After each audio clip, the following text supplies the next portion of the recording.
So we're talking about this idea of resilience in this series, Fight For It. We feel like you're a perfect person to kind of dive deeper into this topic because Mazi is actually a licensed counselor, and part of what you do professionally is to help people develop resiliency in their emotions and in their relationships and all sorts of things. But for you, resiliency it's not just something that's academic, it's something that you've lived through too, right? Can you tell us just a tiny bit about that? Yes. So in a former lifetime, so to speak, I was a classically trained singer. I was a lyric soprano, so what that means is I sang a lot of Mozart. And I got my undergraduate degree in vocal performance, and I went on to get my master's, or started a master's in voice, and I came home after my first semester and I was totally burnt out. I was just fried to a crisp, depressed, anxious, told my parents I didn't want to go back. And so we decided that I wouldn't go back, and I moved back to Atlanta, and I enrolled at Oglethorpe in their teaching certification program because I thought teaching, high school history, that is about as opposite from music as you can get.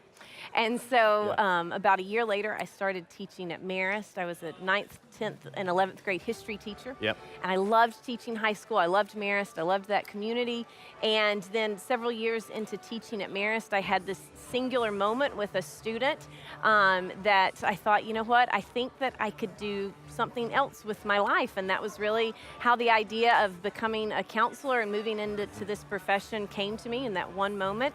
And I've been practicing, I went back to grad school, and I've been practicing counseling in the Atlanta ever since, so about 12 years now. It's amazing, and we've got to benefit here on our North Point community staff from your expertise, because you came and did a session at one of our staff retreats, which was absolutely fantastic. Here's a question I want to ask you. As we think about resilience, and we're talking about how we build it up, what's the most resilient thing you've done this week? Oh, what's the most resilient thing that I've done this week? Let me think. Well, you're really putting me on the spot here. I think doing this. Because in some ways, resilience is an expression of vulnerability and kind of stepping away from or stepping into something new and bouncing back from whatever your inner critic is trying to say you can't do. You're not qualified. You can't have a seat at the table, so to speak. And so I think showing up here is and getting to do this. Thanks for doing that. And I'm sure you've gotten the chance from week 1 to week 2 to practice resilience after Clay's talk. So Clay dug deeper into the idea of rejection and how it's such a powerful human emotion. Why is rejection seemingly more powerful than so many other emotions that we feel? Yes, rejection really hits us to our core. You know, Clay touched on that we have a physical response to rejection. And one of the reasons rejection is so powerful for us is because, you know, when we are born, we come out of the womb needing love and belonging. We have this need to be known. We have this need to connect with others. It is a universal human need. And so then when we are rejected, it hits on that fear of, oh, I'm not wanted. They don't want me. They don't like me. I'm not loved.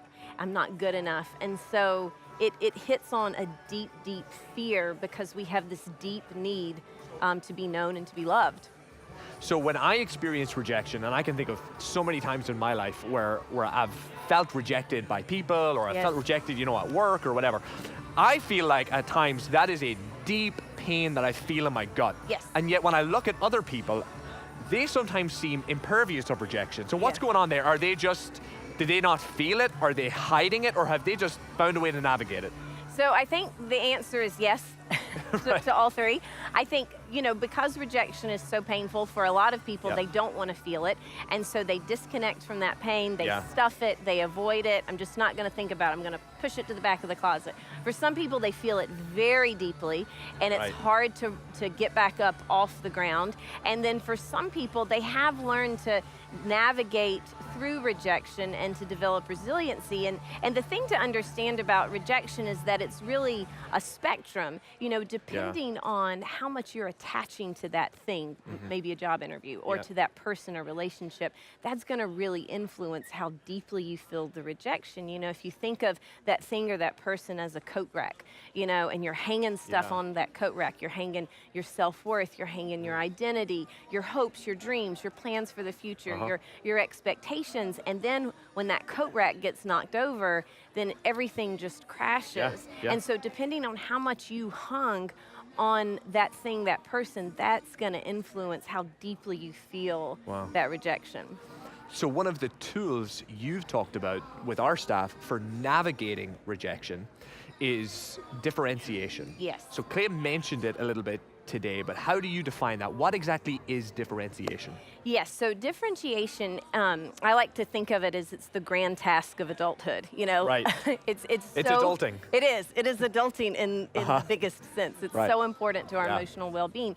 And it's really the process of becoming our true, authentic self. In a lot of ways, that's a way to think of it. But it's this idea that you and I can be connected, but what you think, what you feel, what you think of me, what you do does not determine what I think, what I feel, how I feel about myself, what I do. So we are connected, but our emotional experiences are separate. You know, my emotional train, so to speak, is not hooked to yours. Right. And the reason we want to move through this process of differentiation, because if my emotional train is hooked to yours, then when you're hurting, I'm hurting, and when you're happy, I'm happy, and we're just riding a roller coaster of emotions. And so if you are in pain, if you are stressed, if you have a hard day at work, and we're like this, which a lot of people think this is love and connection, and if we're like this, then I'm going to take on your story, I'm going to take on your pain, and it's going to make it more difficult for me to just come alongside and be with you in your pain, because if I take on your story, then I'm going to end up making it about me, and it's going to impede my ability to give you empathy. And I think it also can impact how we handle conflict. You know, for a lot of us, we do not like conflict because we assume conflict means disconnection. But if you and I are differentiated, your thoughts and feelings are yours, my thoughts and feelings are mine, then we can disagree but stay connected because we're not buying into this myth that same is connection. You know, our connection is built on something different or deeper, excuse me, than us just being the same. So we're not this, we're this. We're two separate whole individuals that are connected. So I think some people might be listening and they might say, okay, well, that sounds like disconnecting from people. Does that mean that you're standoffish, that you're cold? Where's the balance between not being between differentiating and being standoffish? Yes, and that's a great question to ask, because I think for a lot of people that sounds very confusing, and particularly if you're a black and white thinker, you're like, well, I'm either connected or I'm not connected. What are you talking about? But it's really a gray area. So it's not that we're taking on this attitude of, I don't care what people think, I don't need anybody, but it's more of unhooking our sense of worth, unhooking our feelings, unhooking how we feel about ourselves from the other person. So you can have your thoughts and your feelings and I can have mine, and you're not determining mine, but so it's not disconnecting, it's more of just an unhooking. It's separating our worth from the externals in our life, whatever those externals might be. So what if somebody's wondering, you know what, I feel like maybe I'm struggling with differentiating, but I'm not quite sure. What questions can they be asking themselves to figure out whether or not they are codependent, or they're relying too much, or they're too tied emotionally to somebody else? Yes. So some questions that you can ask yourself, kind of one of those deep look in the mirror type experiences, is, you know, do I absorb the feelings of people around me? And yes, that's being sensitive and empathetic, but it can cross a line, so to speak, in which I walk into a room and I'm constantly taking the temperature so I can calibrate myself accordingly. You know, am I people pleasing because I'm afraid to say no, because I'm afraid of rejection? I'm afraid of making someone mad. Am I not taking risk? Am I not following dreams that I have, callings that I feel that God has put onto my heart, because I'm afraid of criticism, because I'm afraid of judgment? Am I just giving, again, the externals in my life a lot more power to determine my sense of worth and how I feel about myself, how I feel in general, what I do, then I need to be giving those externals in my life. Is it a little bit like the difference between being interdependent and being codependent?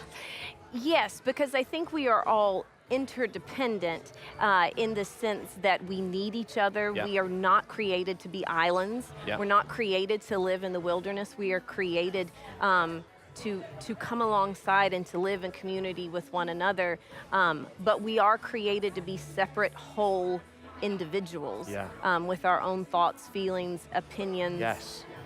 So forth, yeah. So what's one step that somebody can take this week? If this is maybe a new idea and they're like, all right, I'm gonna ask some of those hard questions of myself, and I wanna start differentiating. I want to not be relying on somebody else's approval in order for me to feel like I can think, act, or feel a certain way.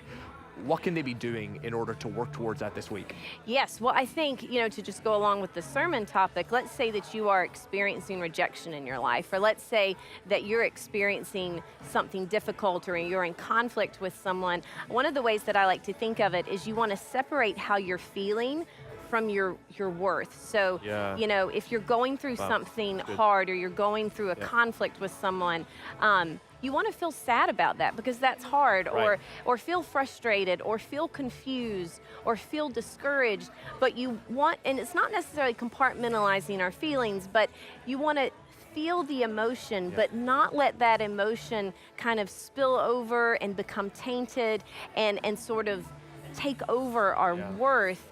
And you want to think of it as I'm gonna protect my worth, because my worth is a grace-infused worth. When I was born, God breathed grace and love into my life, and so my worth is steadfast. It is never changing. This job that I didn't get, that hurts me to my core, and I'm gonna feel sad about that, but I'm not gonna let it taint my worth. So I may have made a mistake this week, but I'm not a mistake. I may have failed this week, but I'm not a failure. And so, Clay touched on this, it's separating our human doing from our human being and feeling the emotion, but protecting your worth. That's awesome. Mazi, thank you so much for being with us. Thank you for joining us today. If any of what we said today has made you feel like, you know what, I could do with more of, it's more support, you can go to northpoint.org/care and find some of the options that we have for offering support to you in your time of need, and maybe just help adapting some of these ideas that we're talking about.